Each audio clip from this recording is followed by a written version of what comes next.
Let us start in the UK and say a very good morning to the editor of the Business and Lifestyle magazine. Her name is Terri Gay. Good morning to you, Terri. How are you? I'm good, Rennie. Good morning, and also good morning to your listeners. It is afternoon, I gather, right now in London? It is. It's 15:07, so it's 7 minutes after 3 in the afternoon. It is great of you to take the time to join us this day. You are looking at this as we are looking at it. The current government, the Trinidad and Tobago population, know about snap elections. Not a good idea. It's never a good idea at all. Theresa Mills, British Prime Minister, found that out the hard way on Thursday. She had hoped to improve her majority. Instead, she reduced it. Terri, what are the final numbers doing to the Prime Minister May, who is resisting calls for her to step down? Yeah, well, as you know, she had a meeting. She had a meeting with the DUP out of Ireland, who she hopes to form a coalition with in order to have a majority. Mm-hmm. There was some word that it was confirmed that there was a deal. This morning we heard there was no deal. So it's a bit of firing and backfiring. The leader of the DUP, she says she has a meeting with Theresa May on Tuesday in London. So let's see what happens there. But this hung parliament is something else, because this has been going back to 100 years. If you go back to 1906 and then you had 1923, so it's something that's been happening. But Jeremy Corbyn is still defiant. He still thinks that he can form a minority government because, as you know, what we're hearing the same. There isn't. They're not getting along, the Tories, because they're upset with her. Well, there are a couple of things I want to lay down here, Terri, so our listeners can actually follow us. Maybe you're wondering why we start brunch this morning in London. I'll tell you why. Because whatever happens in London is going to have a major impact on the Caribbean, because there's so many West Indians who travel to England, live in England, have family in England, and of course, whatever happens there affects us. In addition to, many of the former colonies are wont to follow examples. One of the examples is the policy carried out by major countries. Britain recently had introduced a dementia tax. We will talk about that, but again, that could interfere with policy in the region. In addition to their relationship with the European Union is something that we are watching carefully, because it is a whole question of trade and new agreements to be done and all of that. So you understand, listeners, why we started in London? Good enough. You mentioned Jerry Corbyn. Make clear for our listeners, who is Jeremy Corbyn, please? Well, Jeremy Corbyn is the leader of the opposition. Of the Labour Party, and as you recall, because with the likes of technology, on social media, those who can read the news from abroad, you can tell before the election, a lot of his parliamentarian colleagues wanted his head. They said after this election, if he doesn't do good, he's going to be stepping down, and everybody was plotting who should be leader and who shouldn't be leader. Who should fight for leadership. Jeremy Corbyn went into this election with a vision of hope. The reason is, I'm going to give you a bit of history. In 2010, the Tory government, there was a hung parliament as well in 2010 when what's his name, Gordon Brown was Prime Minister, and he didn't want to do a deal with the Lib Dems, which he had the opportunity to, and the Labour would have been in power. He didn't. The Tories took the opportunity and brought in the Lib Dems. So you had the leader, who was Nick Clegg. He joined, and he was Deputy Prime Minister. They made promises which they never kept. One of the promises that was broken was student university fees, And then there was the big riots in 2011 here with all the students smashing up London, because of that. Now, moving forward, in 2015, there was an election where the Tories won 361 seats in all. So Labour, Ed Miliband, who was the leader of Labour Party, he got a smash in. So the Tories went in on full power, okay? They didn't even need the Lib Dems anymore, because most of those members for the Liberal Democrat lost their seats. Moving forward, as you know what happened with Brexit and David Cameron stepping down, and Theresa May became leader of the Tories. She fired some of his chums, which is former Chancellor Osborne, George Osborne. He was the Chancellor. So now they're all sitting back. Tony Blair, who was the Prime Minister here for almost 3 terms, he, before the election, stated, was telling voters, go out and vote for the Tories and the Lib Dems, because they called Jeremy Corbyn a left wing, or, whichever wing, left, right. Just that our listeners are very clear. When you say the Tories, you're speaking of the Conservatives, am I correct? The Conservatives, yes. The Conservatives are the Tories. And so imagine Tony Blair, who was a Prime Minister of the Labour Party, you're better off not saying anything. But for you to tell voters, don't vote for the Labour Party, right? Vote for the Conservatives or the Lib Dems, Liberal Democrats for short, and then you had that. Come election day, Jeremy Corbyn, like I said, he had a manifesto of hope. We can only have a manifesto of hope because, as with governments, when you make plans, when you get into the house and you see what's there, then you have to deal with what's dealt. You have to deal with what's left for you to deal with. Yes. So he decided to slash tuition fee. Theresa May came out in her manifesto. Now, bearing in mind the gentleman who wrote the manifesto for the Conservatives, he didn't even win a seat in this election, and he was the one. They created something called the dementia tax.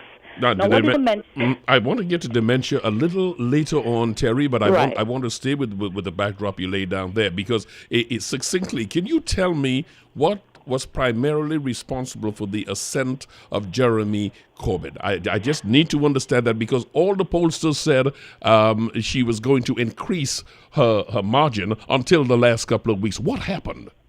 Well, what happened was, the reason why people got upset, because that's why I was bringing in the dementia tax. She decided to have the dementia tax. She brought that in. I'll explain what that is later on. And then she wanted to cut the school meals for the children who's going to school. So these kids, I have a friend who have a daughter who have 8 children.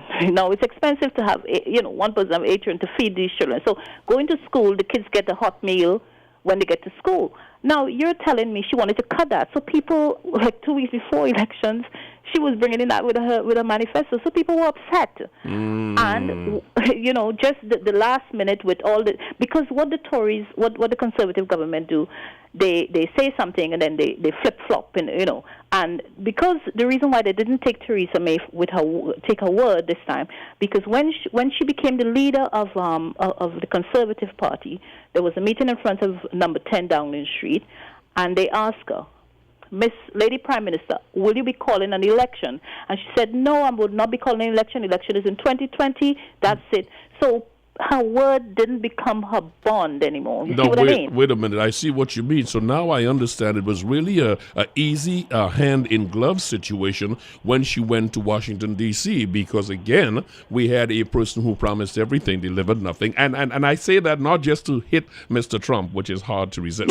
However, I actually say that because of the school meals slashing that you mentioned is similar to, in America, the Meals on Wheels situation that he has slashed in many areas. The dementia tax, which I will ask you to delineate on right now, is consistent with his view on Social Security and a lot of social safety nets. So that hand-in-glove situation, I wonder how much of that strong position was actually expanded post her trip to Washington, D.C., or did she always hold, and by extension the Conservative Party, always hold this view that social programs are not the things that should be controlled by government, at least not to the extent it is?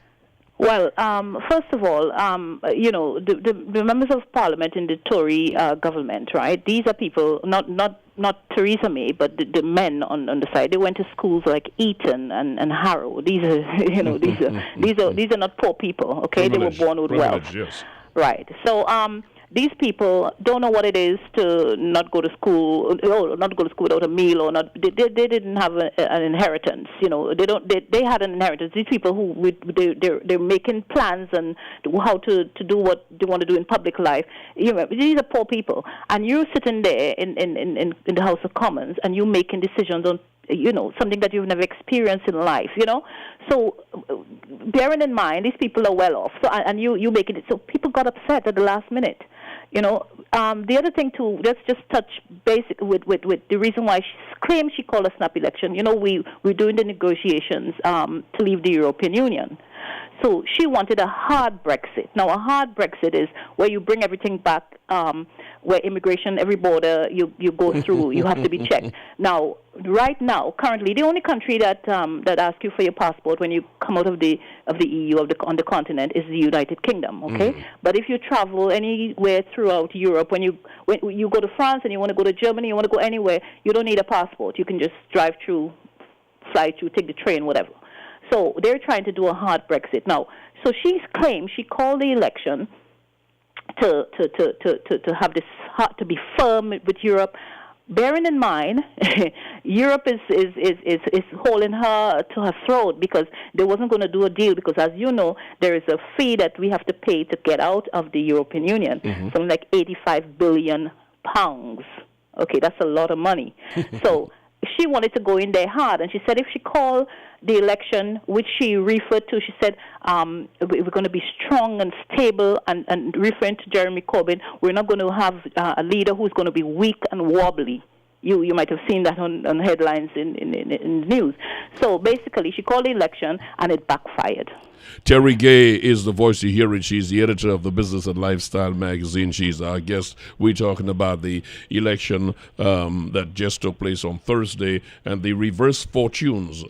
Definitely a slap of expectations from the Prime Minister May. So you were saying she sought to pursue primarily as far as the exit of Britain from the European Union. She sought to pursue a policy that is rather similar to that of Mr. Trump's isolationism. Yes. I mean, essentially, that's where we are. So the dementia tax. Yes. Now, what the dementia tax is, okay, if you own a property in the UK, now, bearing in mind, you've lived in this country all your life, you've worked and you paid your taxes. You own a property. So when you pay taxes, let's say if you're in a higher bracket, there are different tax brackets as in Trinidad. So there are people who pay 15%, 20%, 30, 40. The highest tax rate here is 45%. So if you're in a bracket like that, so you're earning over 150,000, you have to be earning over 150,000 annually to be in that 45%, 45p bracket. So if you so that means when you pay your taxes, you're paying towards the National Health Service, which is the NHS, which is you're paying for towards your pension, your state pension. When you reach the age of 60 in this country, you get a free travel card. It's called a Freedom Pass. So you pay for all these things so that when you get to a certain age. So you own a property and you're paying your taxes and everything else. So what she was trying to say, when you get older, and let's say you have to go to a nursing home because currently, I don't know if you're aware that if you're older here and you have a property, your kids sell the house, they split the money up, they pay whatever taxes owed to the government, and you carry on.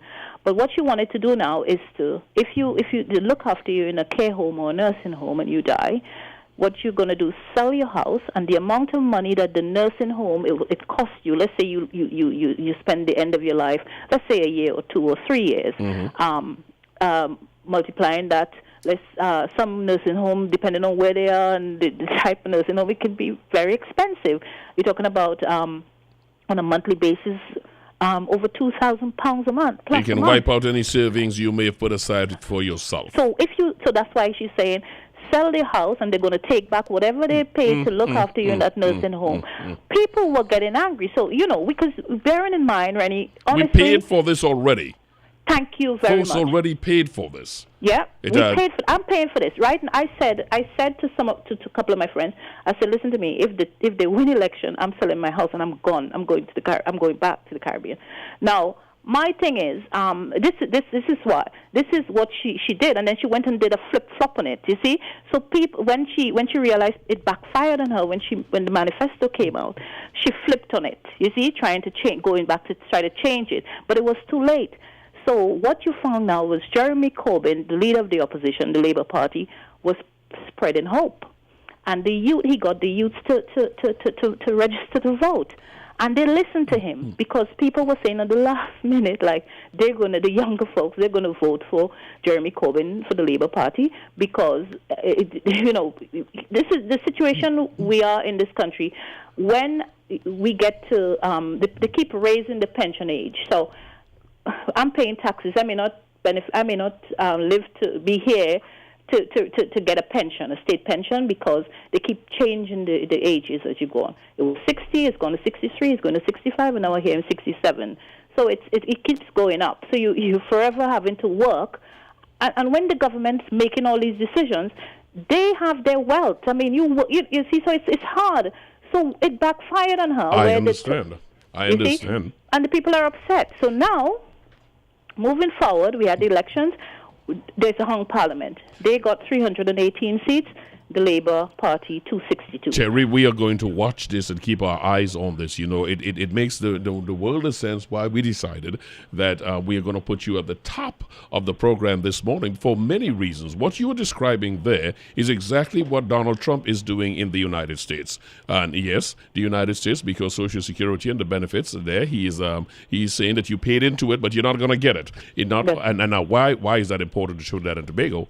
Because the latest information we have is that our NIS is going to run out of money very shortly. 2020, the NIS will have to start selling its property in order to have money to go until 2030, unless some things are changed. So politicians always look at the end of you already paid into this, let me not give what I promised, and that way get away from it. I tell you, Miss May made a very bad gamble. Terri, she has paid for that, will continue paying for this.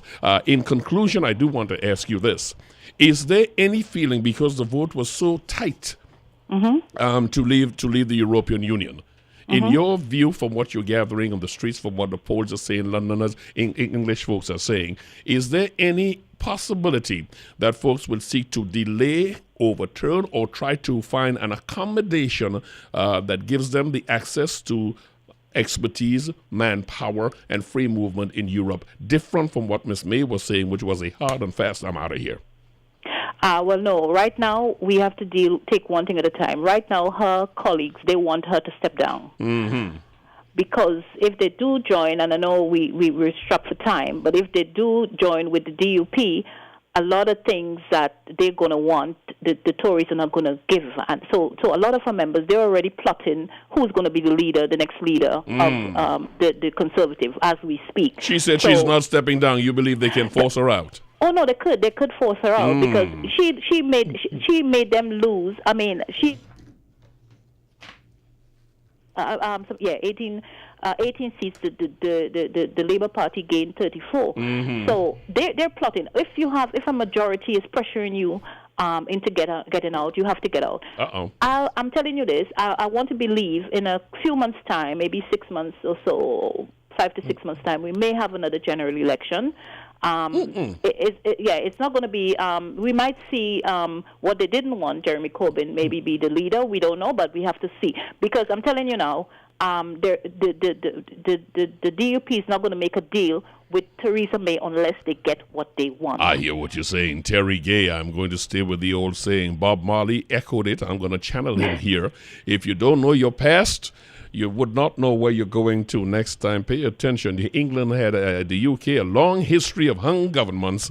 That's right. It is something that you should be very reluctant to do called snap election. The editor of Business and Lifestyle magazine. Terri, thank you so much for the clarity, the context this morning. I truly appreciate you taking the time in London, and I trust that you have yourself a good day, and you will not be a stranger. We will continue in touch. Will do. Thank you. The same to you. Bye.